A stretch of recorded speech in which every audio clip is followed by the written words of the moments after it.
introduce a number story to students, I like to start with no values and no question.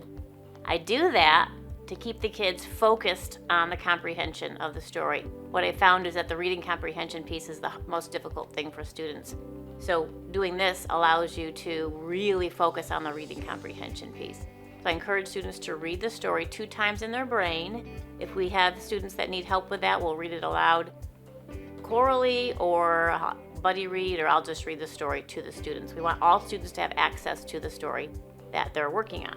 So this story says, some students are in the class. More students came in. Now there are blank students in the class. So a parts equal total structure of equality can look like this, with these bars like this.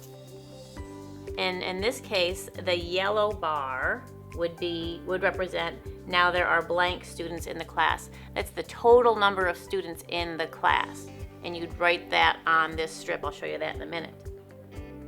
2 parts bars, the smaller bars, these are the students that were in the class, and these are the students that came into the class. So when you're introducing it, I would start right there. Then once you're past that, you can come to your sentence strips like I have here. And the first thing you need to do is put your labels on there. So the thing that we're counting, I always ask the students, what is it we're counting in this story? What is the label? And in this particular one, it is students. So I write the word students on the total bar. And we have 2 parts in this story. We have the students that were in the class and the students that came into the class. So again, I would write students. I'm going to abbreviate, and students. And then underneath, in parentheses, I want to make sure the students in the class understand what each part means. So this first students are the students that were in the class. So I'm going to write that down here on the bottom and put it in parentheses. And then over here, the students that came in.